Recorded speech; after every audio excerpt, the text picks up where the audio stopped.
Hi friends, welcome to digital బడి YouTube channel.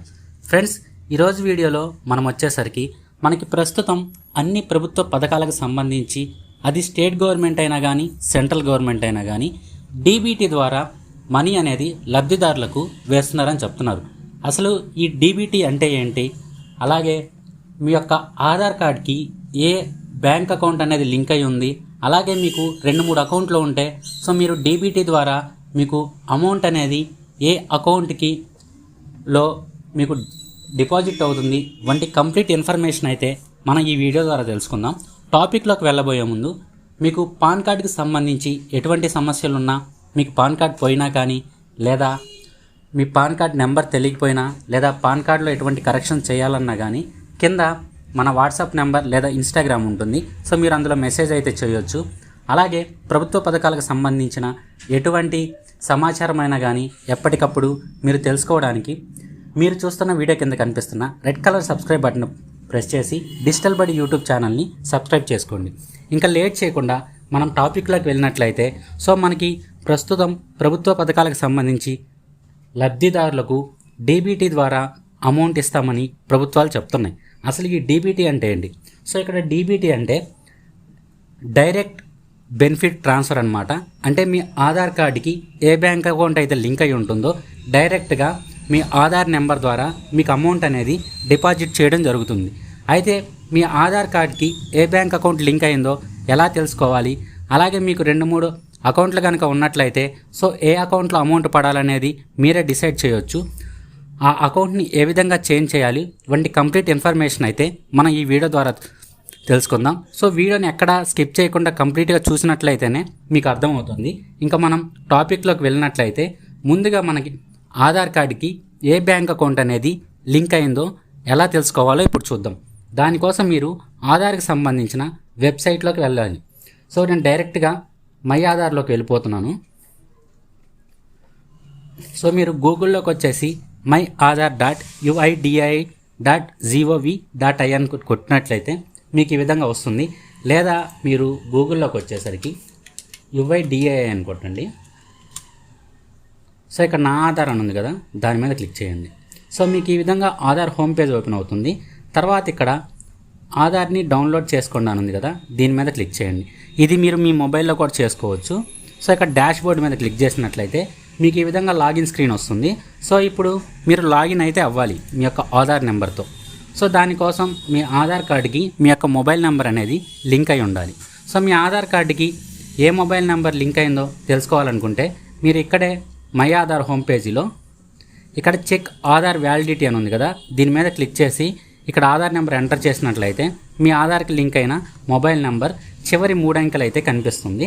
So ఇప్పుడు నేను నా ఆధార్తో లాగిన్ అయితే అవుతున్నాను. సో ఇప్పుడు వచ్చేసరికి ఇక్కడ నా ఆధార్ నెంబర్ ఎంటర్ చేస్తున్నాను.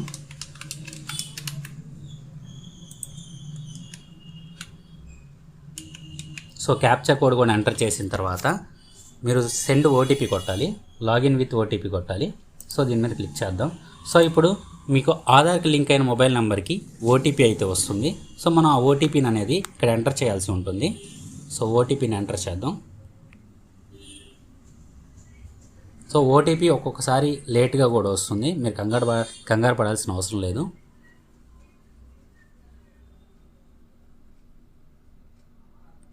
సో ఇప్పుడు ఓటీపీ వచ్చింది.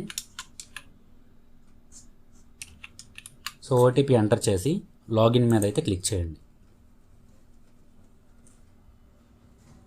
సో లాగిన్ మీద క్లిక్ చేసిన తర్వాత మీకు వచ్చేసరికి ఈ విధంగా డాష్ బోర్డ్ ఓపెన్ అవుతుంది కదా, మీరు ఇక్కడ వచ్చేసరికి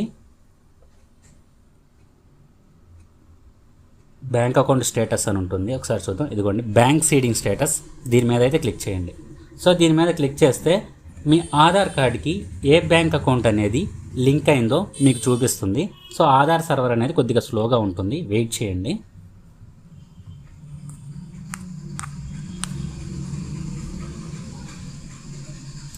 సో మళ్ళీ బ్యాంక్ సీడింగ్ స్టేటస్ అని కొడదాం.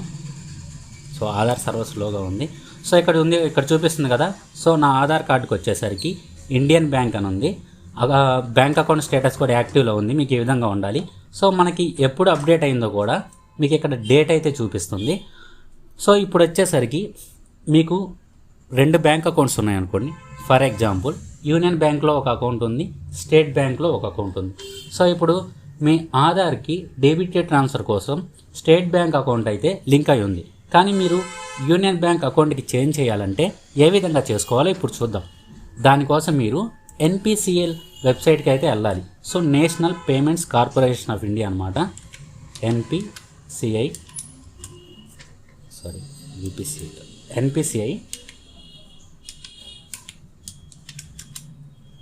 సో వెబ్సైట్ ఓపెన్ చేయండి. వెబ్సైట్ ఓపెన్ చేసిన తర్వాత మీకు ఇక్కడ వచ్చేసరికి కన్జ్యూమర్ అని ఉంటుంది. ఇక్కడ కన్జ్యూమర్ అని కనిపిస్తుంది కదా, దీని మీద క్లిక్ చేసినట్లయితే మీకు ఇక్కడ వచ్చేసరికి భారత్ ఆధార్ సీడింగ్ ఎనబులర్ అని ఉంది కదా, దీని మీద అయితే క్లిక్ చేయండి. సో ఇక్కడ వచ్చేసరికి మీకు ఓపెన్ అవుతుంది. మీరు ఇక్కడ మీ యొక్క ఆధార్ నెంబర్ ఎంటర్ చేయాలి. తర్వాత seeding or deseeding, so seeding మీద క్లిక్ చేయండి. సో ఇప్పుడు మీరు ఏ బ్యాంక్ అకౌంట్ అయితే డీబీటీ ట్రాన్స్ఫర్ కోసం అప్డేట్ చేయాలనుకుంటున్నారో ఆ బ్యాంక్ అకౌంట్ అనేది ఇక్కడ మీరు తీసుకోవాలి. సో యూనియన్ బ్యాంక్ కదా, సో యూనియన్ బ్యాంక్ తీసుకోవాలి. సో ఇక్కడ వచ్చేసరికి ఫ్రెష్ సీడింగ్ అంటే మీరు ఇప్పటి వరకు మీ ఆధార్కి బ్యాంక్ అకౌంట్ లింకు కాకపోతే ఫ్రెష్ సీడింగ్ అని తీసుకోండి. లేదా మీరు స్టేట్ బ్యాంక్ నుంచి యూనియన్ బ్యాంక్కి చేంజ్ అవ్వాలనుకుంటున్నారు కాబట్టి సో మూమెంట్ తీసుకోండి. ఇక్కడ movement from one bank to other bank, ఇంకోటి ఉంది within the same bank with another account. So మీకు ఒక బ్యాంకులో రెండు అకౌంట్లు కనుక ఉన్నట్లయితే సో సెకండ్ ఆప్షన్ తీసుకోండి. లేదు స్టేట్ బ్యాంక్ నుంచి యూనియన్ బ్యాంక్కి రావాలి అనుకుంటే మీరు థర్డ్ ఆప్షన్ అనేది తీసుకోవాల్సి ఉంటుంది. సో ఇది క్లిక్ చేసేసి ప్రజెంట్ మీ యొక్క బ్యాంక్ అకౌంట్ అంటే యూనియన్ బ్యాంక్ అకౌంట్ నెంబర్ అనేది ఇక్కడ ఎంటర్ చేయండి 2 times. ఎంటర్ చేసిన తర్వాత ఈ 2 టిక్ మార్క్స్ ఇచ్చేసి క్యాప్చా కోడ్ ఎంటర్ చేసి ప్రొసీడ్ మీద క్లిక్ చేసినట్లయితే సో మీ స్టేట్ బ్యాంక్ అకౌంట్ నుంచి యూనియన్ బ్యాంక్ అకౌంట్ అనేది చేంజ్ అయిపోతుంది అనమాట. తర్వాత మీరు అప్డేట్ చేసిన 48 hours తర్వాత మళ్ళీ మీరు ఆధార్ వెబ్సైట్లోకి వెళ్ళేసి మీరు ఒకసారి చెక్ చేసుకోవచ్చు. నేను ఇందాక చూపించాను కదా బ్యాంక్ సీడింగ్ స్టేటస్. సో అందులో మీకు యూనియన్ బ్యాంక్ కనుక చేంజ్ అయినట్లయితే ఇంకా ప్రాబ్లం లేదు. మీకు ప్రభుత్వం ద్వారా వచ్చే డీబీటీ ట్రాన్స్ఫర్ మొత్తం మీ యూనియన్ బ్యాంక్ అకౌంట్లో అయితే క్రెడిట్ అవుతుంది. సో మీకు క్లియర్గా అర్థమైంది అనుకుంటున్నా డీబీటీ ట్రాన్స్ఫర్ అంటే ఏంటి, అలాగే ఆధార్ కార్డ్కి మీ యొక్క బ్యాంక్ అకౌంట్ అనేది ఏ విధంగా లింక్ చేయాలో. సో మీకు ఇందులో ఎటువంటి డౌట్స్ ఉన్నా కానీ కింద కామెంట్ చేయండి. మన ఇన్స్టాగ్రామ్ని ఫాలో చేసి మీకు ఏమైనా డౌట్స్ ఉంటే మెసేజ్ కూడా చేయండి. అలాగే ఈ వీడియో ఎవరికైతే యూస్ఫుల్గా ఉంటుందో వాళ్ళకు తప్పకుండా షేర్ చేయండి. Thank you.